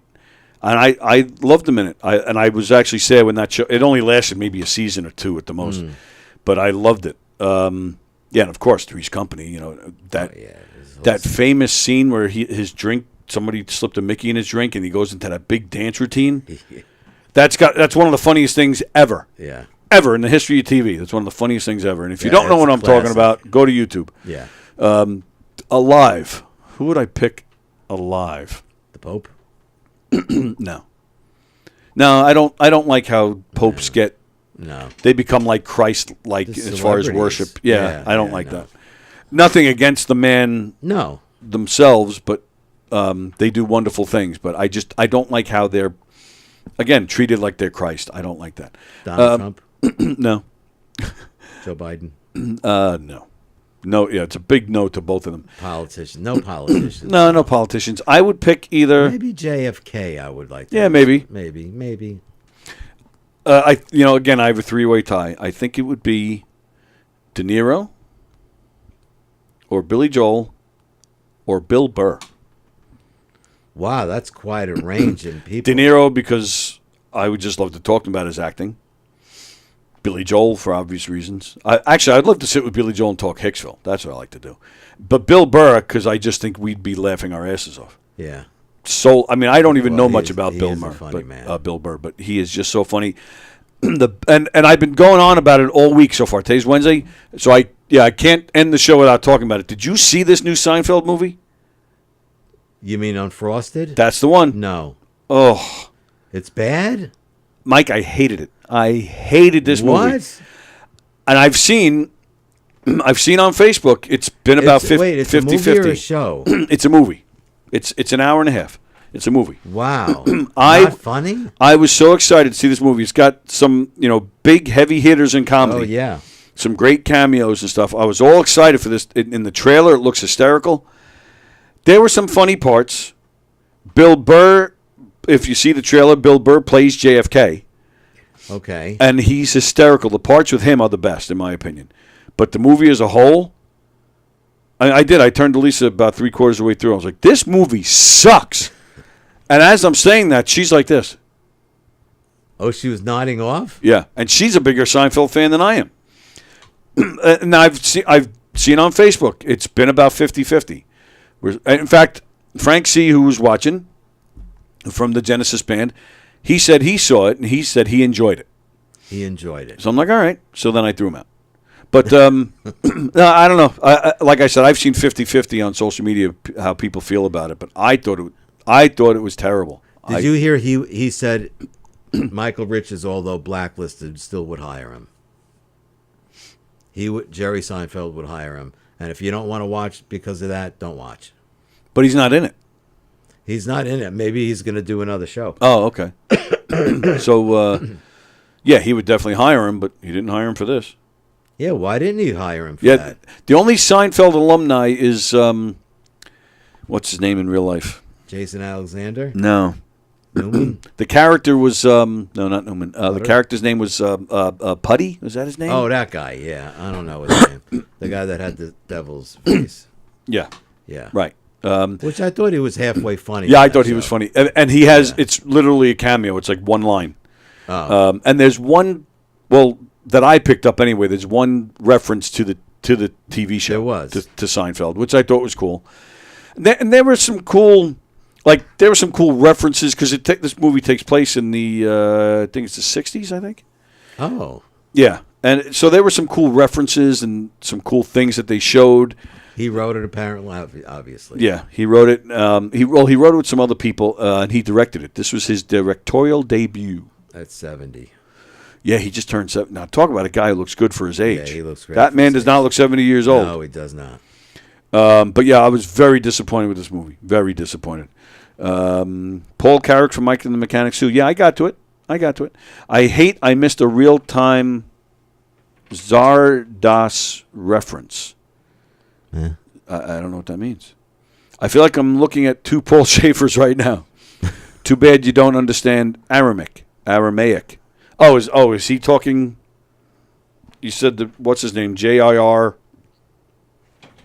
Takai. Tolkien. Was he speaking that language? Is that what the language is called? No, it's called Elvish. Oh, that's right. You said that. Alive, any of the women you have tied up in your basement. I can talk to them anytime I want. They're still down there. Patrick Warburton. Thank you. Patrick Warburton. That's it. Thank you, Frank. All right, so that's true. I didn't say any women. Alive, Jodie Foster and Sheryl Crow. Love Jodie Foster is just one of the best actors. Her and Allison Janney, they're just treasures when it comes to Janney actors. is going to be remembered for the Mom show, right? Yeah, you think? I'm going with West Wing. Well, West Wing, and plus the past 5 or 6 years, she's played some unbelievable roles in movies. Yep. Oh, I she's think unbelievable. she won an Academy Award. I hope she did. She's a great tremendous. actress. Great actress. Jodie Foster, just to talk to her about the experience of Silence of the Lambs, she was terrified of him. Right, yes. Terrified. That, Silence of the Lambs, Taxi Driver, of course, and The Accused. What a movie, man. Oh, my God. That scene at the end, brutal that's scene. hard to watch. The rape scene? Yeah. That's a brutal scene. But, yeah, she's great. She is a great actress, Jodie Foster. Allison Janney, there was a show called... I bet she, if she was in New York, she seems so cool, I think she would come on the air. You know who I would love to talk to? I'm sorry. No. You never watched Ted Lasso? No, I have not. Ted Lasso, I think, is one of the I've best heard it's great. sitcoms Yeah, ever. I never... Right? Nothing against it. I just never got to it. Hannah Waddingham I don't know who that plays is. the female lead. There's a show that I've been watching. What is it? Hannah Waddingham? Yeah. There's a show I've been watching. Yeah, that's her. I can't. Let me see. I She's can't really. great on the show. Oh yeah, I'm not familiar with her. She's pretty. Incredible. Yeah. Oh yeah, she's incredible. Yeah. She's like 6 feet tall. She's a big biatch. There's a show I've been watching out of England. You familiar with Daredevil? Daredevil? Yeah. No. Oh, that's a Marvel. I've seen it. Okay. I've seen it like Netflix. Yeah. I've seen like the attraction for it. The guy that plays Daredevil, he has a show. I think it's in England. It takes place in Ireland. It's called Kin, K-I-N. I love this show. It's 2 seasons in. Kin, K-I-N? Yeah, like family, kin. But there's Really? a girl. That's what kin means? There's a girl in there. I don't even know her real name, but she's tremendous on that show. So I wouldn't mind talking to her either. You know, other big names I've had. Mario Del Monaco. Who's that? Famous, world famous opera singer from 40s, 50s, 60s. Oh. I think even better than Pavarotti, and you know how much I love Luciano Pavarotti. Not still alive. No, they buried him. But right, yeah. We had Ricky Gervais. He had the show Afterlife. The girl that played the wife. We had her on here. She called in once. The girl who played Lisa, his wife? Carrie Godliman. Yeah. Really? Yeah, we talked to her once on here. Wow. Which was a lot of fun. Yeah, that was a big thrill. And That's a big thrill. What was the show we had before that? Not Extras. Derek, where he played like a special needs guy. She was Ricky also Gervais? Yeah. Yeah. She was also on that with him too. Wow. But yeah, Lisa, the girl played Lisa, the wife who Did dies. you watch Afterlife? I loved Afterlife. Oh, that was a great show. I went back and forth with the ending. I wasn't sure if I liked it or not, but the more I thought it was for good. Discussion. How, like, I guess, I mean, no spoilers. The show's been off for a good year or two. Oh yeah. Do you think he killed himself? It all points that way.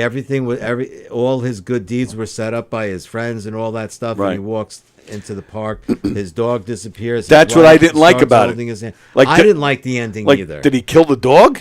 Like, why is the I dog don't know. disappearing? I don't know. Or did he wait till the dog that was? dog was almost like a scene stealer in Yes. some of those. So maybe he waited till the dog got sick and passed, like dogs do, and then he killed himself. Like I don't know.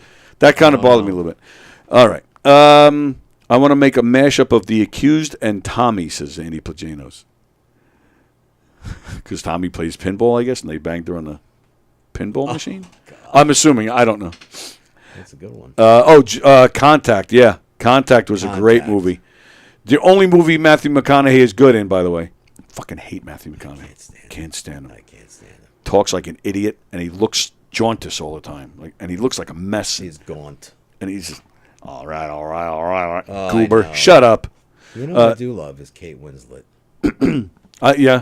Yeah, I like see her the too. movie The Reader. The Reader? The Reader. Yeah. Great movie. I know. John Rusiello's back, by the way. Oh. Vicky's watching. It's about time. Allison you Janney won an Oscar for I, Tonya. Okay. And Yeah, I, Tanya. Oh, yeah, the Tanya Harding thing. Oh, really? She won an award for that? She won. No kidding. Best Supporting Actress, I think. And she was in The Help. That's right. She was in The Help. Great movie. She was on a show called The Masters of Sex. Did you ever see this show? No. I loved this show. And she was on it. She was on the second season. It only went 2 or 3 seasons. It stars what's his name? Sheen. Not like Charlie Sheen or any of that family. Martin Sheen is the father. I forget this guy, but his last name is Sheen. He was the main guy. He was this is based on real life. He played a guy who was doing sex research. So he started bringing in people who would have sex in front of him so he can like document it and check their heart rates and do all the like the science behind it.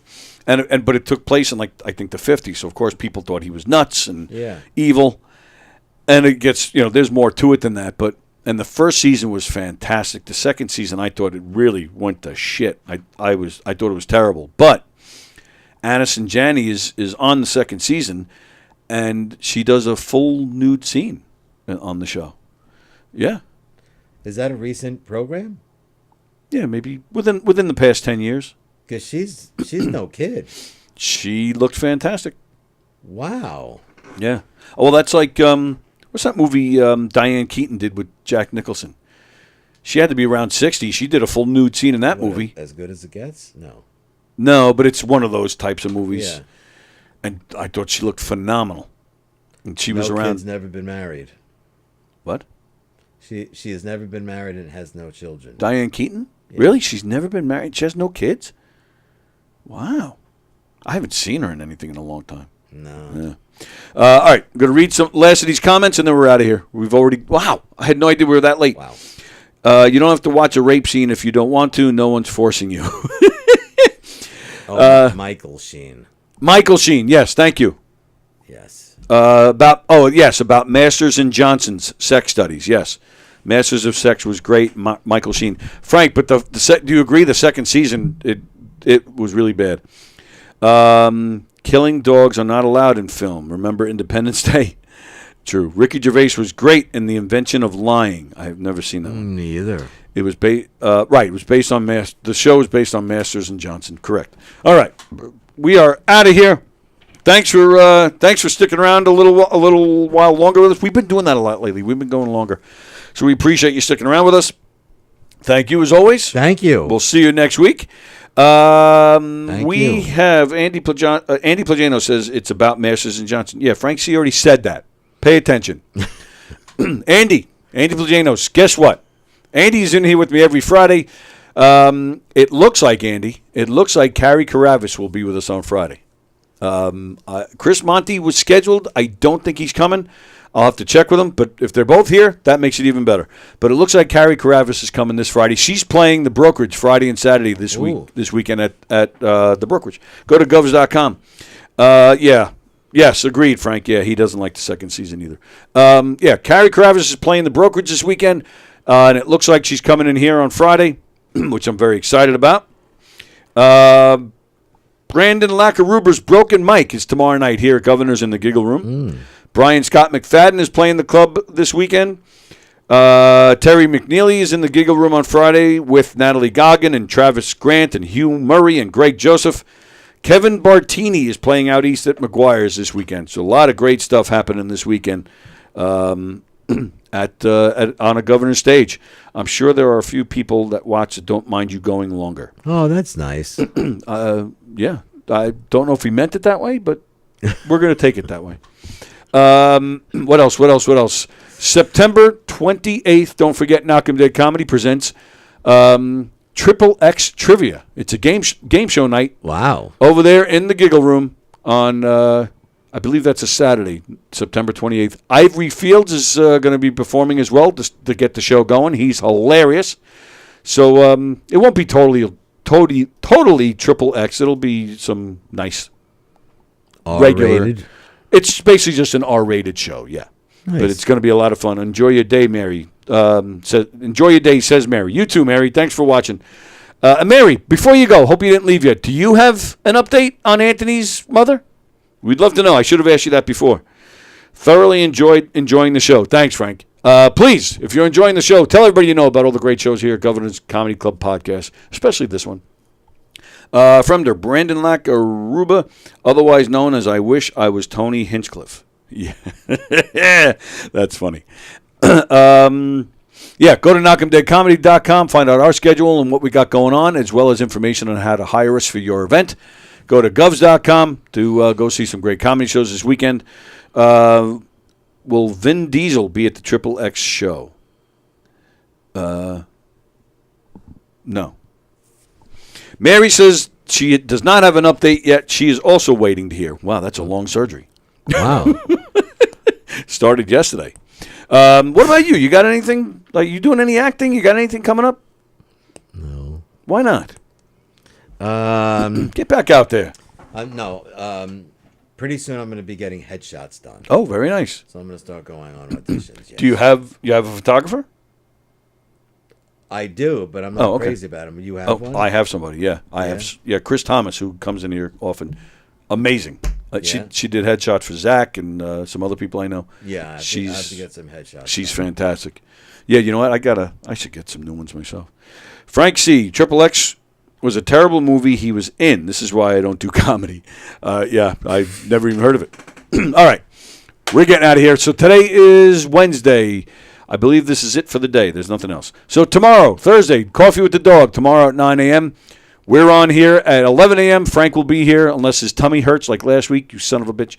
Your brother? Yeah, he canceled on me last second last week. Oh, son of a My tummy hurts. I'm not coming. Well, maybe he really wasn't. Frank will be here with the band Got You Covered. Tomorrow night is Circling the Drain. And then we're back here. You need a new head. John Rusiello. Need a new head? Why does he say that? I don't know. Need a new head. Well, that's isn't that how it's supposed to look? Triple X Trivia. I'll take this on my face for $6,900. Oh God. Circling the Drain. Yeah, on Thursday. Then Friday we're back here, like I said, with Carrie Karavis. Hopefully, Andy Plajanos. She's funny. She's fantastic. She's funny. Friday night, Donversations. Don Sill. His guest this week is Donnie Sill. What is that you say? Don Sill will be talking to Donnie Sill. Donnie Sill is his son. He's a musician, and he's got some cool stuff that's going on in his world. So, and that'll be cool. That's going to be cool to see Don talking to his own son. I'm looking forward to that. He's a great kid, talented musician, and all of the Donversations are fantastic. So don't miss that on Friday. Really looking forward to that. Okay. Oh, to take pics, you need new head. Very funny. No wonder your nurse hates you.